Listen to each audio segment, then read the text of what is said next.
wabarakatuh. Perkenalkan kita dari kelompok. Assalamualaikum warahmatullahi wabarakatuh. Perkenalkan kita dari kelompok 6 ingin menganalisis kinerja partai politik. Sebelumnya izinkan memperkenalkan diri. Perkenalkan nama saya Stefani Rahel Sinaga dengan NIM 14022231103 dengan rekan saya. Nama saya Aisyah Nur Izati dengan NIM 1402223067. Saya Melisia dengan NIM 14022223009. Saya Bintang Aditama Ramadan dengan NIM 14022223320. Nah, di sini tuh kita lihat ini merupakan bagian pengukuran metode value money. Seperti yang kita ketahui, organisasi sektor publik ini memerlukan ukuran penilaian kinerja yang lebih luas, tidak hanya tingkat laba, tidak hanya efisiensi, dan juga tidak hanya ukuran finansial. Akan tetapi, pengukuran kinerja organisasi sektor publik itu ada beberapa aspek. Yang pertama itu ada kelompok masukan, atau yang disebut dengan input, ada kelompok proses yang disebut dengan proses juga, ada yang ketiga kelompok peran yang disebut dengan output, ada yang keempat, kelompok hasil atau outcome. Yang kelima ada kelompok kelompok manfaat atau benefit. Dan yang terakhir ada kelompok dampak atau impact. Yang dimana nilai input ini termasuk dalam ekonomi, hemat, proses, dan termasuk efisiensi berdaya. Dan output dan outcome termasuk efektivitas berhasil atau guna. Nah, ini yang tadi yang berapa aspek yang diperlukan dalam pengukuran kinerja sektor publik. Yang pertama itu ada kelompok masukan atau input, kedua ada kelompok proses atau proses, yang ketiga ada kelompok keluaran atau output, yang keempat ada kelompok hasil atau outcome, dan yang kelima ada kelompok manfaat atau benefit, yang terakhir itu ada kelompok dampak atau impact. Kelompok input atau kelompok masukan atau input. Yang pertama anggaran partai, kedua keanggotaan partai, ketiga kualitas sumber daya manusia, keempat struktur organisasi, kelima komunikasi internal, keenam rencana dan strategi, dan ketujuh keterlibatan masyarakat.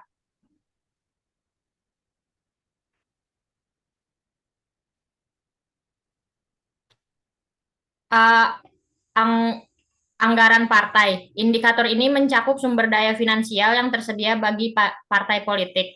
Hal ini meliputi pendapatan partai, sumbangan, dan dana kampanye, serta alokasi anggaran untuk kegiatan partai. Anggaran yang memadai dapat mendukung partai dalam melaksanakan program dan kegiatan politik mereka. Yang kedua itu keanggotaan partai. Jumlah anggota partai politik dapat menjadi indikator penting dalam mengukur potensi partai. Jumlah anggota dapat mencerminkan dukungan dan basis pemilih potensial partai tersebut. Pertumbuhan atau penurunan keanggotaan juga dapat memberikan gambaran tentang daya tarik partai politik di masyarakat. Yang ketiga itu kualitas sumber daya manusia. Indikator ini melibatkan kualitas dan kompetensi sumber daya manusia yang terlibat dalam partai politik. Evaluasi dapat dilakukan terhadap kualifikasi pendidikan, pengalaman politik, dan keahlian khusus dari para anggota partai politik, termasuk pemimpin dan staf partai. Kualitas sumber daya manusia yang baik dapat mempengaruhi kualitas pengambilan keputusan dan pelaksanaan kegiatan partai. Yang ketiga, struktur organisasi. Yang keempat, struktur organisasi. Indikator ini mencakup struktur dan hierarki organisasi partai politik. Evaluasi dapat dilakukan terhadap kejelasan peran dan tanggung jawab dalam partai, mekanisme koordinasi, dan hubungan antar bagian partai. Struktur organisasi yang baik dapat memfasilitasi koordinasi yang efektif dan pengambilan keputusan yang tepat. Komunikasi internal. Indikator ini mencerminkan sejauh mana komunikasi antara anggota partai politik dan pemimpinnya berjalan dengan baik. Rencana dan strategi. Indikator ini mencakup keberadaan rencana dan strategi jangka pendek maupun jangka panjang yang dibuat oleh partai politik. Keterlibatan masyarakat. Indikator ini mencakup upaya partai politik untuk melibatkan masyarakat dalam proses politik.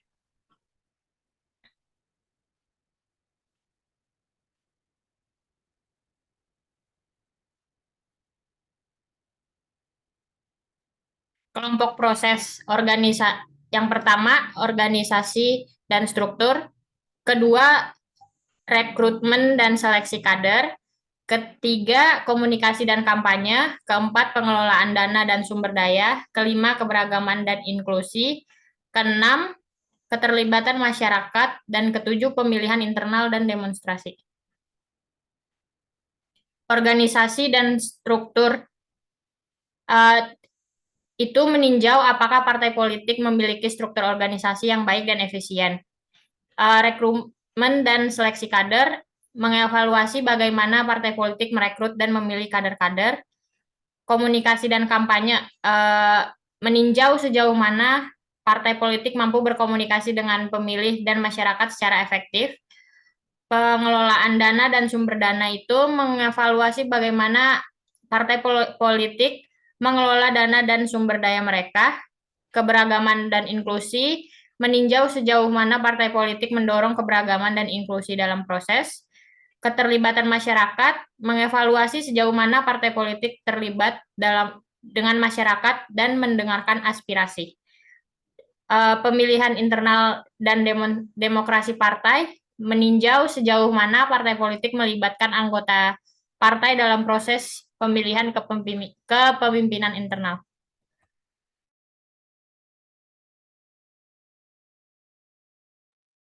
Baik, masuk ke kelompok keluaran output.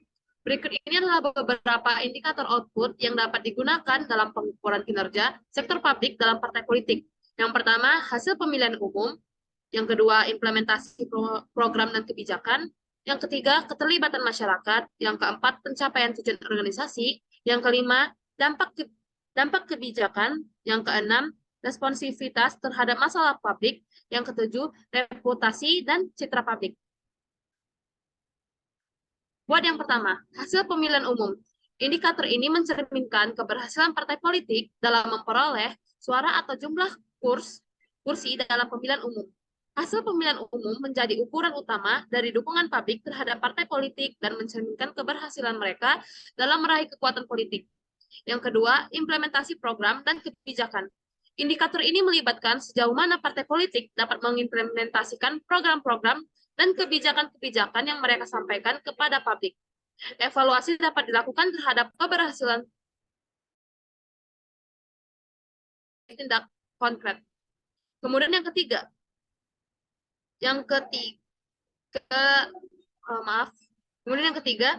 keterlibatan masyarakat. Indikator ini mencakup tingkat partisipasi dan keterlibatan masyarakat dalam kegiatan partai politik. Hal ini dapat mencakup jumlah partisipan dalam pertemuan atau diskusi publik yang diadakan oleh partai, tingkat kehadiran dalam acara partai, atau tingkat partisipasi anggota partai dalam kegiatan partai. Kemudian yang keempat, pencapaian tujuan organisasi. Indikator ini mencakup sejauh mana partai politik dapat mencapai tujuan organisasional mereka yang tercantum dalam visi dan misi partai. Evaluasi dapat dilakukan terhadap pencapaian target-target kuantitatif dan kuantitatif yang telah ditetapkan oleh partai politik. Kemudian yang kelima, dampak kebijakan. Indikator ini melibatkan evaluasi terhadap dampak kebijakan yang diimplementasikan.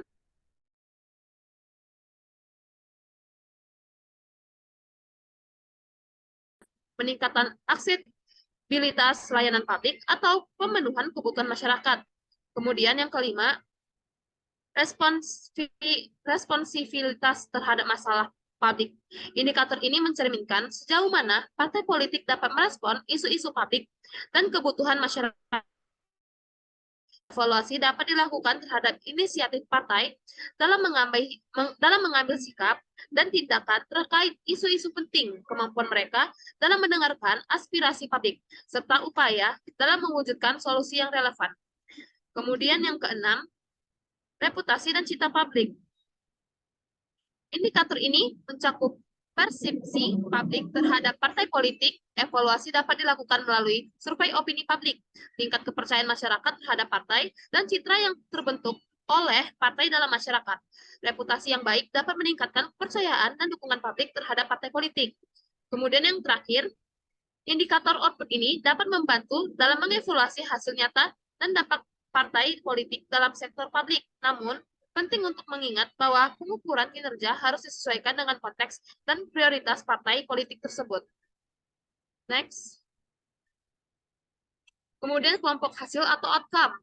Untuk menganalisis kinerja outcome partai politik, dapat mempertimbangkan beberapa faktor penting yang mencerminkan hasil atau dampak yang telah dicapai oleh partai politik tersebut. Berikut adalah 1. Posisi dan kekuasaan, kemudian kebijakan publik, yang ketiga perubahan sosial dan ekonomi, yang keempat hubungan internasional, yang kelima partisipasi demokratis, yang keenam stabilitas politik, yang ketujuh respon terhadap isu penting, dan yang terakhir kepercayaan publik. Next. Baik, yang pertama, posisi dan kekuasaan. Tinjau sejauh mana partai politik tersebut berhasil memperoleh posisi dan kekuasaan politik. Berapa banyak kursi yang mereka miliki di parlemen atau lembaga legislatif. Apakah mereka berhasil membentuk atau ikut serta dalam koalisi pemerintahan. Kemudian yang kedua, kebijakan publik. Evaluasi dampak kebijakan yang diusulkan atau dilaksanakan oleh partai politik, apakah kebijakan tersebut memberikan manfaat nyata bagi masyarakat atau sektor tertentu. Sejauh mana partai politik tersebut berhasil mengimplementasikan kebijakan yang sesuai dengan platform atau janji kampanye mereka. Kemudian ketiga, perubahan sosial dan ekonomi. Tinjau sejauh mana partai politik telah berkontribusi pada perubahan sosial dan ekonomi yang positif.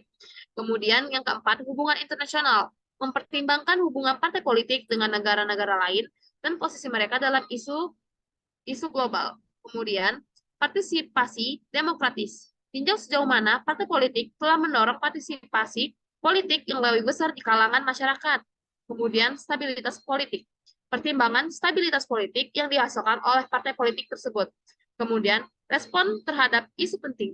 Evaluasi sejauh mana partai politik merespon isu-isu penting yang dihadapi oleh masyarakat. Yang terakhir, kepercayaan publik. Tinjau tingkat kepercayaan dari dukungan publik terhadap partai politik tersebut.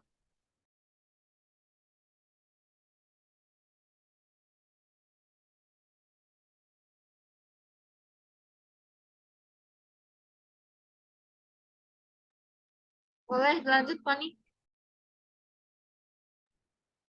Ya, sekarang kita memasuki kelompok manfaat atau benefit. Nah, di sini terdiri ada peningkatan kesejahteraan masyarakat, peningkatan kesetaraan dan keadilan sosial, peningkatan partisipasi politik, peningkatan pelayanan publik, peningkatan tata kelola yang baik.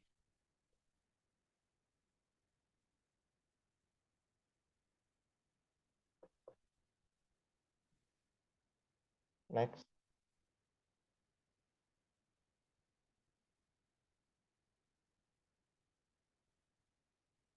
Peningkatan kesejahteraan masyarakat. Indikator ini mencakup perubahan yang terjadi dalam tingkat kemakmuran dan kesejahteraan masyarakat yang disebabkan oleh kegiatan partai politik.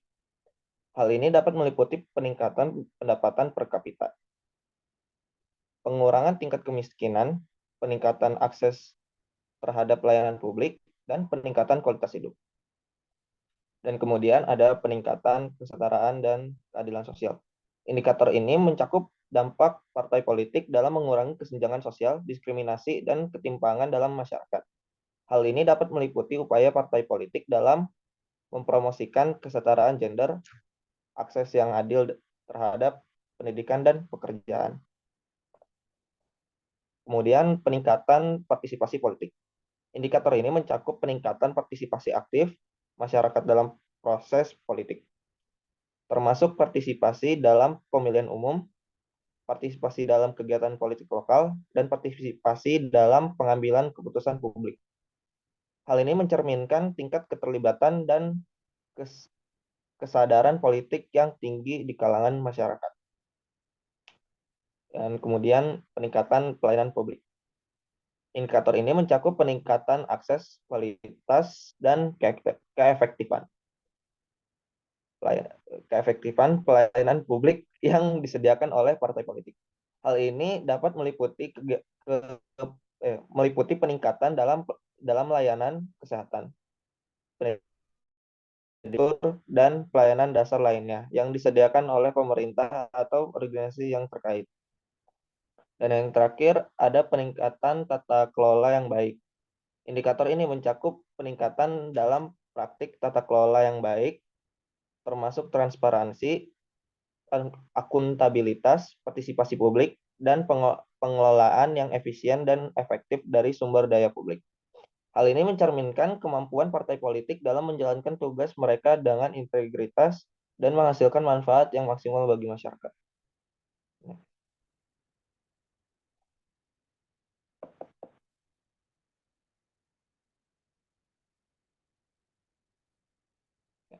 Sekarang kita memasuki kelompok dampak atau impact.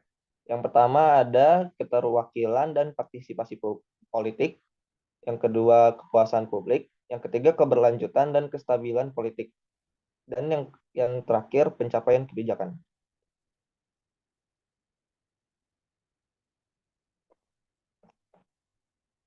Yang pertama keterwakilan dan partisipasi politik. Indikator ini mencakup persentase partisipasi pemilih dalam pemilihan umum, jumlah pemilih yang terdaftar, dan tingkat keterlibatan pemilih dalam proses politik.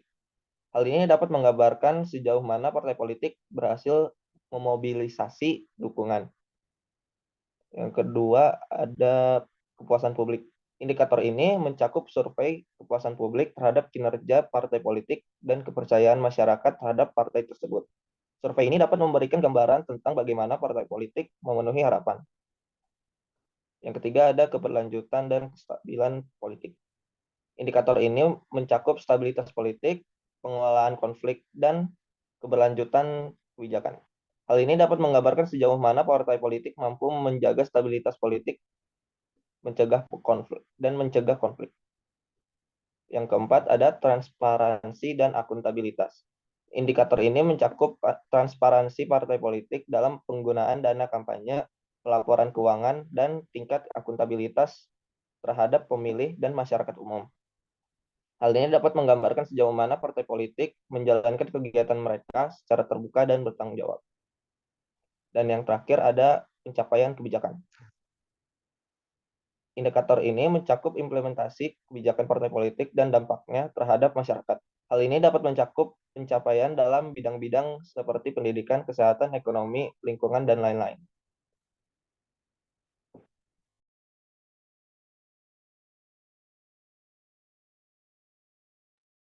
Demikianlah hasil presentasi dari kelompok 6. Kurang lebihnya mohon dimaafkan. Terima kasih.